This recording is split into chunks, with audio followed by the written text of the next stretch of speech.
After climbing Mount Kilimanjaro, I wrote in my journal, "My feet are a mess, lots of blisters, broken nails, and various cuts. My left knee is a mess." I swore that Kili would be a once-only event. Well, that decision did not last long, and pretty quickly I was back in the mountains hiking. That summer, my son Kevin mentioned that he would like to do an adventure like Kilimanjaro. We looked around on the internet and decided Nepal was where we wanted to go. Mera Peak popped up as a less traveled area to hike, so we started planning and training. This is the story of our adventure. We planned on climbing in the spring of the year to coincide with Kevin's summer break from university. Our first step to Nepal was a 13-hour flight from Toronto, Canada to New Delhi, India. We had a 10-hour layover in New Delhi before our flight to Kathmandu. To kill time, we went to the local Kentucky Fried Chicken shop for some local junk food, then killed lots of hours reading while waiting for the flight. We did manage to spend some time in a sports bar, but we had trouble understanding the nuances of cricket that was playing on all the screens. Our short flight on Air India to Kathmandu saw us arriving at Triphuvan Airport at 9:30 local time. A quick stop at customs for our 30-day travel visa, and then it was off to pick up our bags. We'd arranged our trek through a company called Annapurna Foothills, which I've included their web address at the end of the video. All bookings had been done online and via email, so we were extremely relieved when we met up with their representatives at the exit to the airport. Our hotel in Kathmandu was called The Address, which is located in the heart of the Tamil district. We spent most of the first day doing some sightseeing, resting, and making sure we had all our gear ready. We went out at night for some entertainment and food. Well, here we are. We're in our hotel in Kathmandu. Just taking a little spin out over the city of Kathmandu. You can have a look-see at some of the buildings here. Just a riot of buildings everywhere.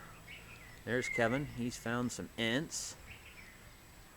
Kind of hard to believe we're actually here halfway around the world from back home in Canada, but hey, there we go. So it's 7:30 in the morning. We've just had breakfast. Our internal clocks are all messed up, but anyways, looking pretty good. Today we'll meet our guides and get ready for leaving for Lukla tomorrow.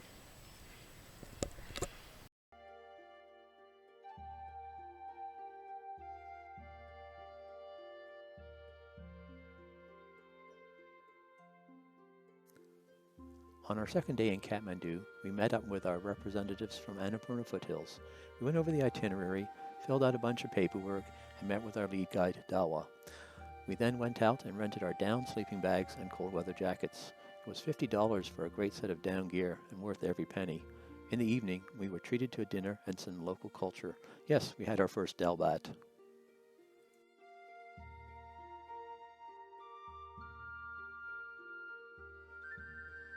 Dawa arranged for us to be picked up at 5 a.m. for a flight to Lukla. We arrived at the airport and found it not open yet. We were second in line to get in. Dawa explained that this would guarantee us a seat on one of the first aircraft out. He advised us to sit on the left side of the aircraft to get a good view of the mountains. We were very lucky and got on the second aircraft out that morning. Only some issues with our carbon fiber trekking poles prevented us from being out first. The flight to Lukla is an experience that is hard to describe and well worth taking.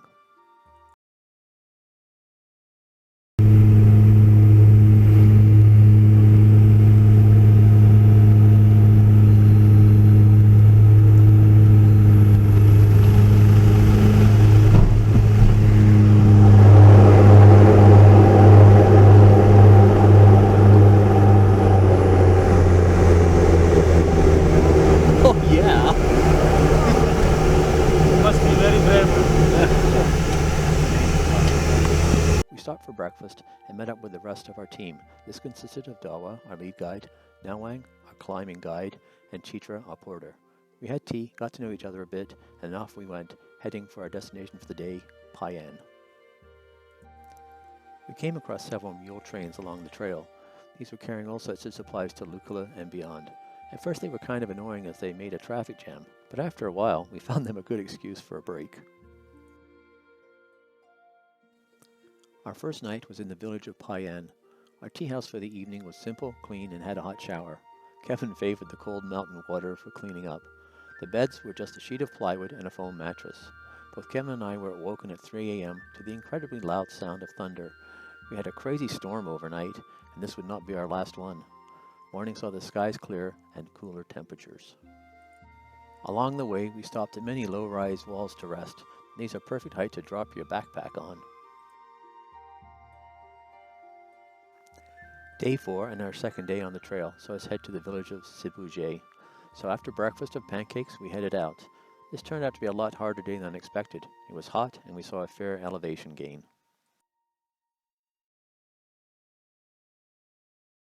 Well, it's quite a little view. It's day 2. Just crested a nice little ridge line and come down over this very picturesque valley. Almost blew a lung out climbing up, but boy, it certainly is worth the view out there.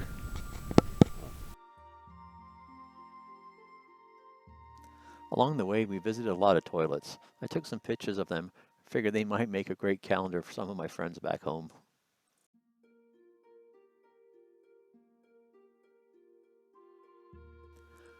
Rice, eggs, and ketchup for supper, and lemon tea to warm you up.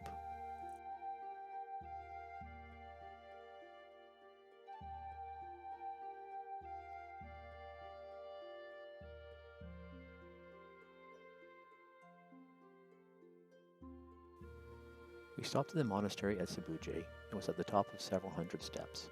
We went inside, but did not take any pictures as I felt it would not be appropriate. Kevin spun the prayer wheels clockwise as per the monk's direction, as well as always walked clockwise around the monastery and other religious places.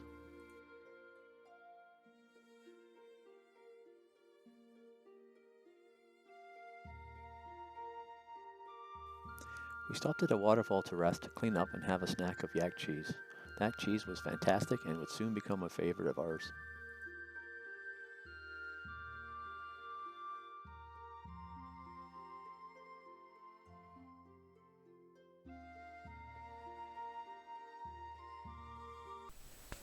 Well, this is kind of an interesting place we're heading to now. Just had a break, we had a bit of rain. Kevin and I are in our rain gear. And tonight, we're heading up into the clouds, and just before those clouds roll in, those pine trees at the top, that's where we're going. We've got to traverse and go up there. Should be quite an exciting little hike today.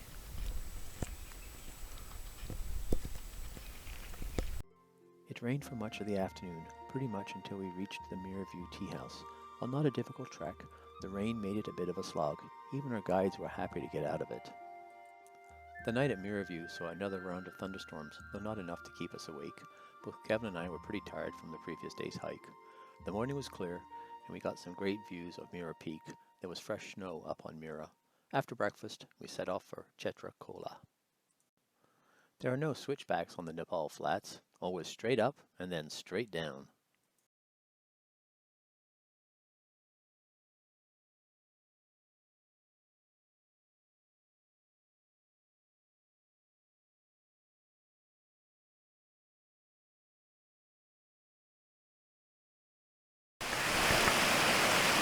Well, here we are at Chetra-Kola, which is Chetra River. This is a bridge we crossed to get to it. The water is freezing.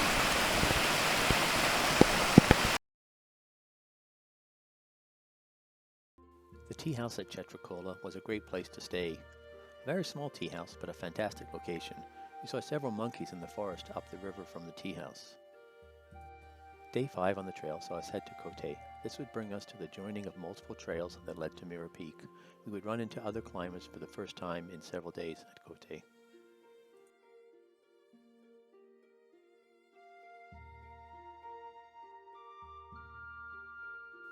Kevin was having some gastrointestinal issues that dampened his spirits a bit. I gave him some meds, and we made sure they ate non-fried foods for a while.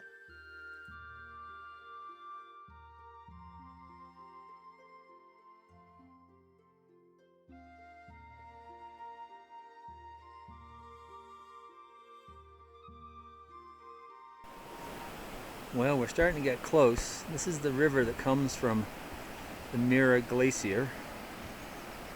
We're mid-afternoon on day 5, I think. Clouds have rolled in.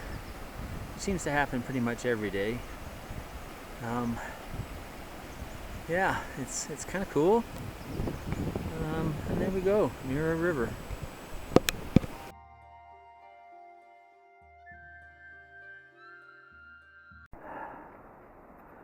Well, welcome to Cote.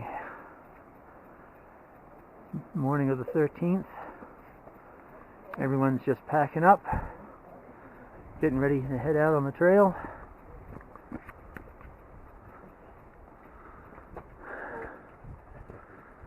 And there's Kevin smiling as usual. Day 6 on the trail, so let's head up the Hinku Valley to Tagnak. I think this was my favorite part of the trek. While pretty high up, it was an easy river valley hike with spectacular scenery everywhere. We met several other trekkers, so we were able to compare notes and experiences. It was on this stretch that we left the tree line behind. Only grasses and scrub were present. Zows, a mix of yak and cow, are fairly common on the hike. These were being used to carry kerosene up to the higher villages.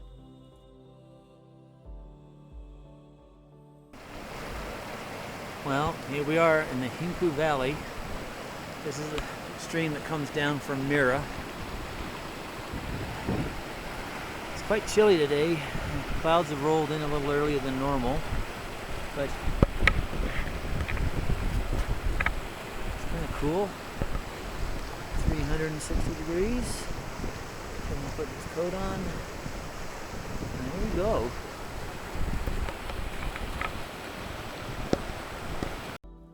I made several rock cairns along the way. I wish I had the energy to build a proper indukshuk or two.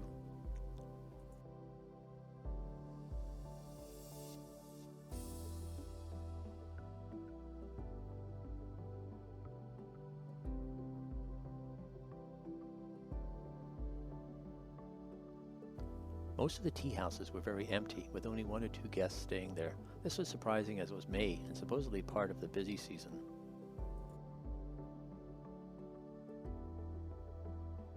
The night we spent in Tagnak had snowed.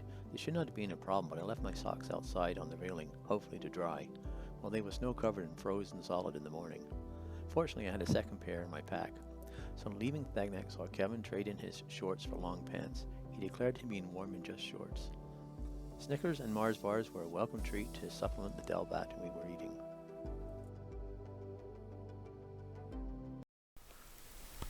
Well, this is a little something different.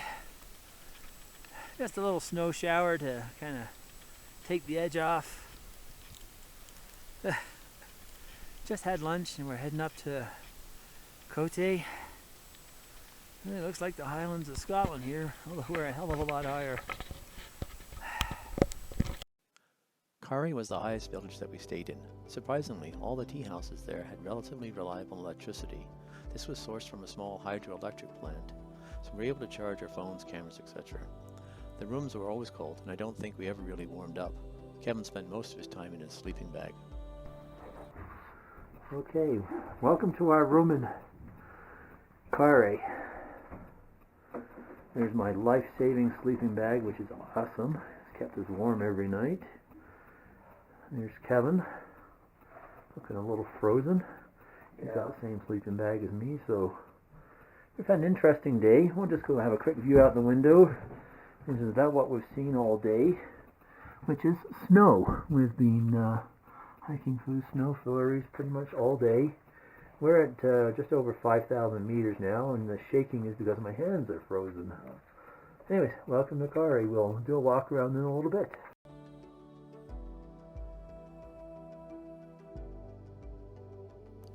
From Kari, we were able to have some great views of Mera. It sure looked huge above us.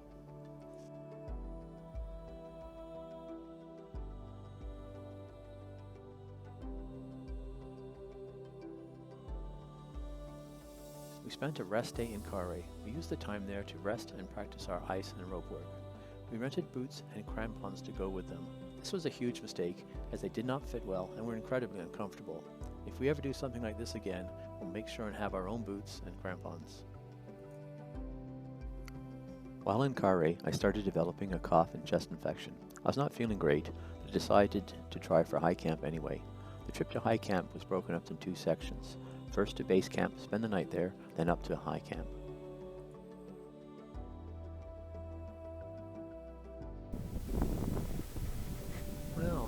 to see a little bit of an avalanche coming down.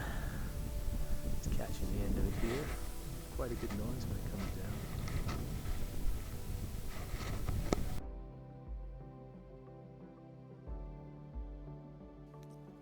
I felt relatively good going up to base camp. Base camp saw us sleep in tents for the first time.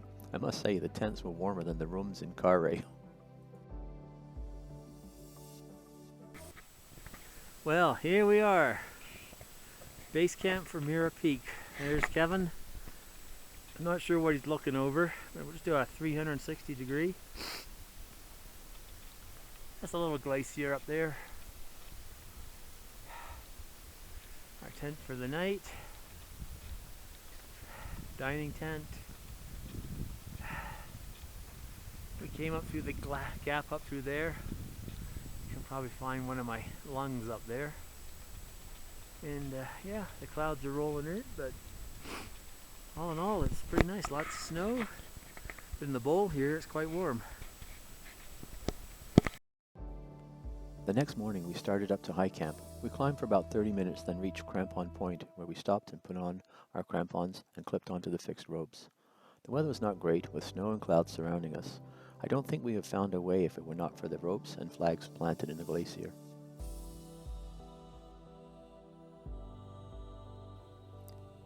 It was on the glacier that I ran into trouble. I just could not get my breath. I would take about 30 steps, then have to stop for 5 minutes. Needless to say, it took us forever to get to high camp.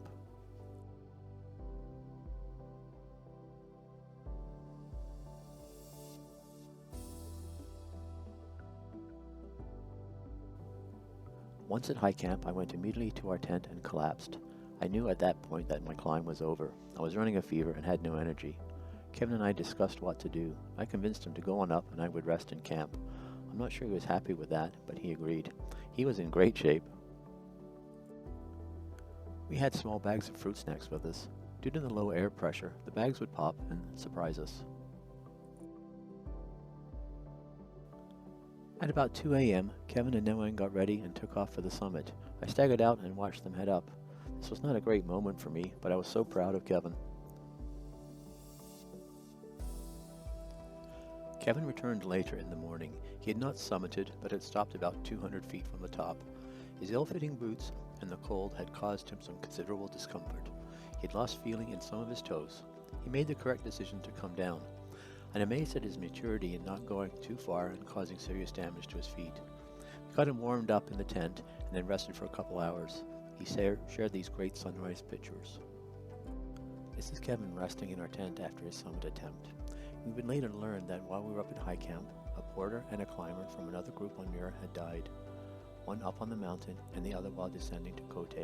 This news shook us up a lot and made us realize that the decisions we made up on the mountain were correct and not summiting was the right decision for our group. The remainder of our trip took a more reflective tone as we thought about the events up on Mera. We came away with a greater respect for the mountains and a realization just how special our guides and porter were. Noan came to see how I was doing. I was not feeling too great, but Noan convinced me to come out and see the views. Why was I ever happy that I did? Where all we saw the day before were clouds and snow, was now a panorama of incredible peaks and glaciers. The sky was an incredible blue. We were able to see Everest, Macula, and other peaks, as well as the clouds well below us. Truly something I'll never forget. This view, along with some coffee and a Mars bar, made me feel much better. It was now time to descend. Well, this will probably be one of the most spectacular 360s that I'll do. See, come around from high camp early morning, 6 o'clock. Come across to our neighbor, Macula, and a little big boy in the background there. And you can see our tents precariously perched on the side of this rock face. Kind of a funky video.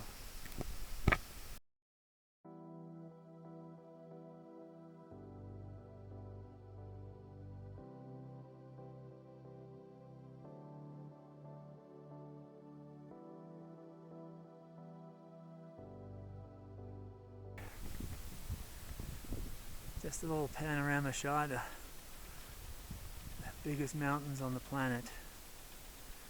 Here with Nawa and Kevin. It's a beautiful day.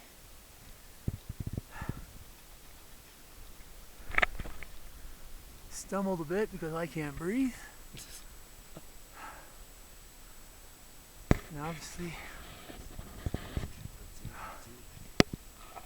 off in the distance, is the mother of them all. Welcome to Nepal.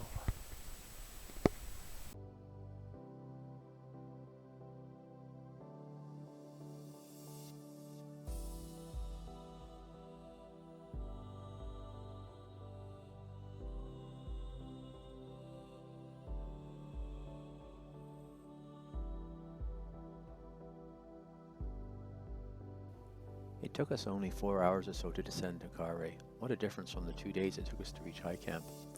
We covered ourselves with 60 sunblock before leaving high camp. Well, after seeing the sunburn we got, we should have probably used 100 block or so, or maybe even mud to stop the sunburn.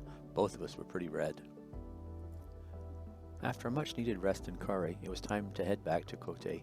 Chitra, as usual, was way ahead of us with our bags. I never met anyone as strong as he was.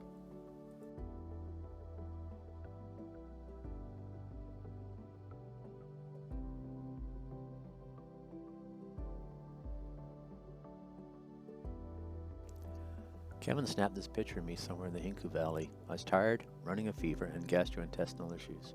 I started taking antibiotics to help clear up some of the ailments. Approaching Kote, we encountered rain and fog. This gave the whole area a surreal look to the place.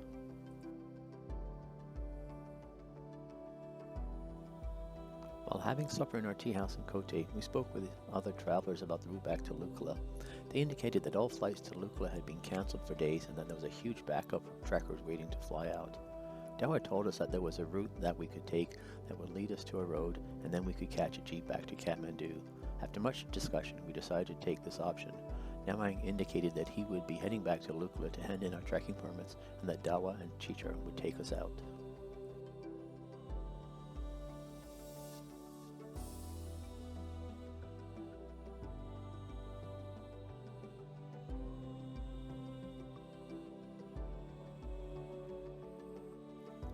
The next day saw clear skies and warmer temperatures. I was starting to feel better as the antibiotics were kicking in.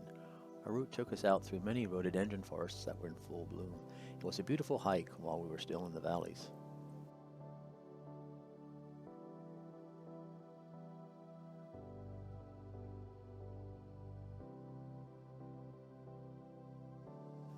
We had to ascend through several high passes. These were all well above the tree line. I think one was over 4,300 meters. Well, here's a desolate place. We're up at about 4,300 meters. A high pass. It's kind of foggy all around. Certainly one of the harder climbs I've ever done. Our destination for the day was a tea house in a summer yak pasture.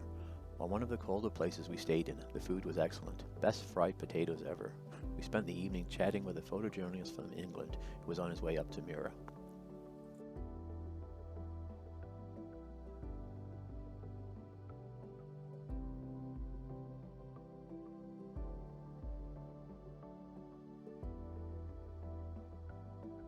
We walked by several holy lakes, and then it was up into the snow again.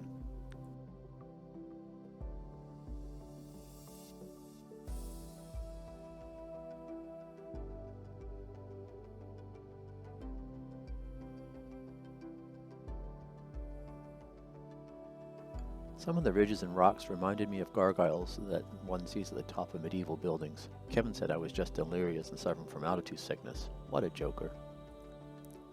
How about the size of that hail? Fortunately, the shower was brief and we were indoors when it happened.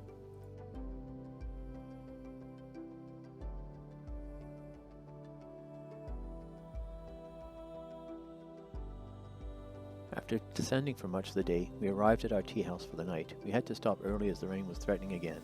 The tea house was part of a farm and was warm there and a great relief after so many nights of sub-zero temperatures. Once again, it rained throughout the night. Making a midnight pit stop to the outhouse was not fun. At this point, I'm pretty sure I lost the exact route that we were taking.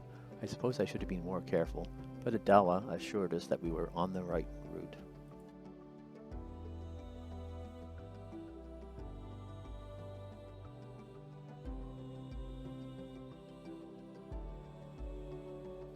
This was the first school that we came across. We stopped in to see the start of the school day. Much like back home, national anthem first, attendance, then down to work. All students were in uniforms and were all eager to be there. These kids definitely had to walk uphill to school.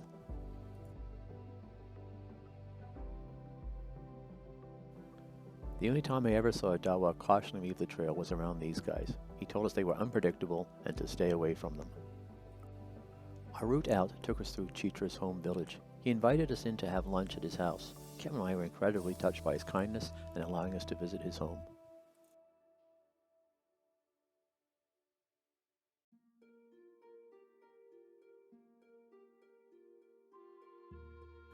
We arrived at what I think was the village of Bung, where we were supposed to pick up a jeep. We had a brief supper, then parted ways with Chitra. Dawa indicated that we'd be leaving at 4:30 the next morning. That night, I think the monsoon rains came early. I've never heard or seen rain like that. When we rose at 4:30, it was still pouring rain. Dawa checked with the jeep operator and they indicated that the road was washed out. So our only option was to hike to the next village where we could get a jeep. Chitra came back to assist us with our bags and then off we went. We had to stop several times to pick off leeches and dodge jumping worms. I wish I had pictures of them. We arrived at the next village after 3 hours of hiking. Not sure where. We were able to arrange for a jeep after some money exchange and to find some fuel. This jeep was shared with other travelers and was quite full. The road was quite an adventure. I think I was more scared on the road than anywhere else on this trip. Well, welcome to the jeep ride heading out the hills. You won't be able to hear anything that's still down. Kind of a crazy ride. Hello? Hello?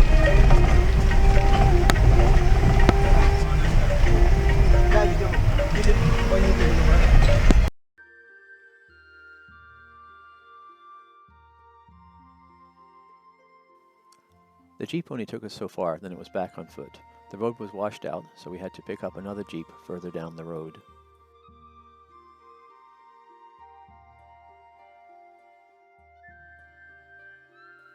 All that rain meant that the roads had turned into mud.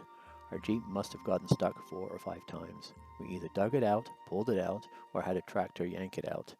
It did not help that the tires were bald and it was only a 2-wheel drive jeep. Both Kevin and I were quite muddy at the end of the day. We had to stop at night due to a local curfew. So, one more tea house before we reached Kathmandu. The final day on the trip saw us on the road for 5 hours. No more mud, as we were actually on paved roads.